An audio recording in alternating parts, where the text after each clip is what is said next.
C'est moi, dit Sabouniouma, qui a vraiment très peur. Et que fais-tu là? Je suis en train de couper les mauvaises herbes dans le champ et ensuite je vais les brûler. Et qui t'en a donné l'autorisation?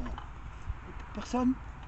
C'est bon, répond la grosse voix de Guinarou, le roi des Guinées. Nous allons t'aider. Et Guinarou appelle tous ses petits serviteurs. 30 petits serviteurs, 30 petites fossiles, et ils aident Sabouniouma à couper les mauvaises herbes du champ. Quand tout est coupé, ils rassemblent les herbes et ils soufflent dessus pour mettre le feu. Si bien que passé 17 heures, avant la tombée de la nuit, tout le champ est nettoyé. Alors Sabouniouma rentre au village. Et dès qu'il est arrivé, les vieux, qui sont sages, eux, comment ça s'est passé? Bien, répond Sabouniouma. Les vieux et les sages le supplient de ne jamais retourner dans ce champ maudit. Tu parles, Sabouniouma, est-ce qu'il va écouter les vieux et les sages? Dès le lendemain, il arrive dans un petit pot de terre, il a mis des braises chaudes. Et il s'approche des braises, il finit de brûler le champ bien proprement, et puis il a amené avec lui son sac de mil, et il commence à mettre la main pour ensemencer le champ. Mais il n'y a pas plutôt une graine qui est partie, qu'il entend la grosse voix de Guinarou, le roi des Guinées. Et qui est là? C'est moi, dit Sabouniouma, qui a plus du tout peur. Et que fais-tu là? Je suis en train d'ensemencer le champ. Et qui t'en a donné l'autorisation? Vous avez grand m'aider. Personne. C'est bon, répond la grosse voix de Guinarou. Nous allons t'aider. Il appelle 60 petits serviteurs, 120 mains. Ils plongent la main dans le sac de mil et ils ensemencent le champ. Si bien que, passé 17 heures, tout le champ est ensemencé. Et Sabouniouma rentre au village. Et à peine arrivé, les vieux, qui sont sages aussi, lui demandent comment ça s'est passé. Oui, bien. Les vieux et les sages le supplient de ne jamais retourner dans ce champ maudit. Mais chaque jour qui passe, Sabouniouma vient surveiller la belle croissance des tiges de mil, bien droites. Aucun oiseau ne vient se poser dessus, il les chasse. Seulement voilà, un jour, et bien sûr, à chaque fois, les Guinées et Guinarou l'aident. Un jour, Sabouniouma, il a la fièvre. C'est à cause des moustiques, de malaria. Et ça, il est obligé de se coucher. Mais il a un fils de 12-13 ans. Alors il fait venir son fils, il dit: mon fils, tu vas avoir une mission. Tu vas aller au champ. Ah, ne t'inquiète pas, tu vas aller chasser les oiseaux. Quand tu auras chassé un oiseau, tu vas entendre la grosse voix de Guinarou. Je te rapporte, toi t'es petit, mais moi j'ai plus peur. Ah. Et il lui donne toute la méthode. Qui est là, que fais-tu là? Et ils vont t'aider. Bon. Alors, le fils de Sabouniouma, il est très fier, à 13 ans. Il a une mission de son père. Alors, il va au champ et il a pris sa petite fronde. Ça, alors, je ne sais pas comment on dit aujourd'hui. Son lance-pierre, ici. Et dès qu'il arrive, il y a un oiseau sur une tige de mil. Alors, il prend son lance-pierre. La pierre atteint l'oiseau qui s'envole. Et l'oiseau n'a pas plutôt commencé un battement d'aile qu'il entend la grosse voix de Guinarou, le roi des Guinées. Qui est là? C'est moi, dit l'enfant de Sabouniouma, très impressionné. Et que fais-tu là? C'est mon père, il m'a demandé de chasser les oiseaux. Et qui t'en a donné l'autorisation? Personne. C'est bon, répond la grosse voix de Guinarou. Nous allons t'aider. Et il appelle 325 serviteurs, 325 petits lance-pierres. Et dès qu'un oiseau se pose sur une tige de mil, si bien qu'à midi, pas un oiseau n'a abîmé la moindre tige de mil. Et si un jour tu as la chance d'aller en Afrique de l'Ouest ou dans un pays où il fait très chaud, tu verras à midi, 13 heures, c'est la sieste. L'enfant se repose. Guinarou et ses Guinées se reposent. Et même les oiseaux se reposent. Seulement, tu verras si ça t'arrive, un jour il fait soif. Et l'enfant a déjà terminé l'eau qu'il avait amenée. Et il faut que tu saches qu'à l'intérieur des tiges de mil, il y a un petit jus doux et sucré que tu peux aspirer.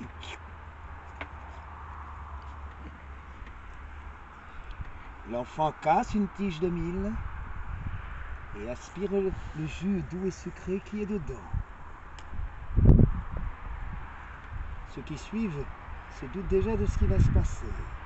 Mais il n'a pas plutôt avalé le jus doux et sucré qui est à l'intérieur, qu'il entend la grosse voix de Guinaru, Guinaru, le roi des Guinées. Qui est là?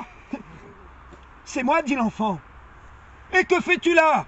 Je suis en train de boire le jus sucré dans la tige de mil. J'ai soif. Et qui t'en a donné l'autorisation? C'est sous votre responsabilité. Et qui t'en a donné l'autorisation? C'est bon, répond la grosse voix de Guinaru. Nous allons t'aider. Il appelle 952 petits serviteurs. Ils se répartissent dans le champ, ils cassent les unes après les autres les tiges de mil et ils boivent le jus sucré et doux qui est dedans, comme c'est bon, comme c'est doux, comme c'est sucré. Ils boivent le jus sucré qui est dedans, comme c'est bon, comme c'est doux, comme c'est sucré. Si bien que passé 17 heures, avant que la nuit le tombe, tout le champ est ravagé. Et l'enfant, il comprend à ce moment-là ce qui s'est passé. Et il n'ose pas rentrer à la maison. Il s'installe là à côté d'une vieille souche. Sabu Nyuma va mieux, il a moins de fièvre et il voit son enfant qui ne rentre pas la nuit qui tombe. Alors il décide d'aller le chercher au champ. Et quand il arrive, je vois qu'il y en a qui suivent, le champ est ravagé. Et l'enfant est là, prostré. Et Sabu Nyuma, il ne peut pas maîtriser sa colère. Il voit l'enfant, il voit le champ ravagé, il s'approche de l'enfant, il commence à lui donner une paire de claques. Mais il n'a pas donné la première claque, qu'il entend la grosse voix de Guinaru, Guinaru, le roi des Guinées. C'est moi, dit Sabu Nyuma très en colère. Je donne une claque à mon fils qui a laissé saccager le champ. Qui t'en a donné l'autorisation? Personne. C'est bon, répond la grosse voix de Guinaru, le roi des Guinées. Nous allons t'aider. Et il appelle 1255 petits Guinées. Et les Guinées entourent l'enfant et commencent à le battre. Battre. Quelle fête, comme on s'amuse! Une claque. Comme on s'amuse, si bien que passé minuit, le pauvre enfant ne résiste pas à ce traitement et tombe mort.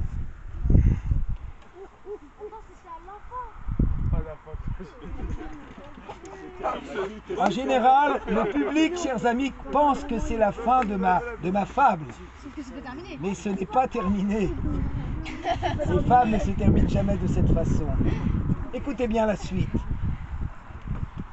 Sabu Nyuma, lui, il est parti fou de douleur, de rage, de colère. Il est parti vers le nord, là-bas, alors que son village est plutôt vers le sud. Mais le matin, au réveil, sa femme ne voit ni son fils, ni son mari. Qu'est-ce qu'elle fait? Un gros champ. Et là, qu'est-ce qu'elle voit? L'enfant qui est là. Elle s'approche. Il dort pas, il est mort. Et immédiatement, elle tombe à genoux. Et elle se met à pleurer. Mais elle n'a pas plutôt versé une larme qu'elle entend la grosse voix de Guinaru, Guinaru, le roi des Guinées. Et qui est là? C'est moi, dit la femme de Sabu Nyuma. Je suis en train de pleurer mon fils qui est mort. Qui t'en a donné l'autorisation? Personne. On va t'aider. Non, c'est bon.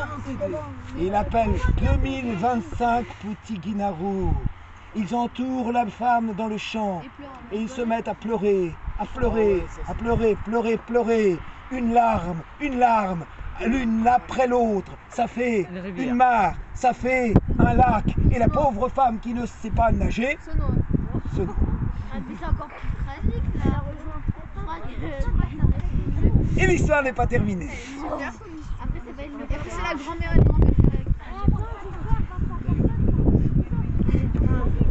Sabu Nyuma revient dans son champ. Il a tout perdu. Il a perdu le champ, il a perdu son fils, il a perdu sa femme. Et là, il regarde le désastre. Mon doigt va interpréter le rôle essentiel de ce spectacle qui est le moustique. Et donc, comme vous aimez le faire parfois dans les cours au collège, certains et certaines, vous allez être le son du moustique. Pas mal.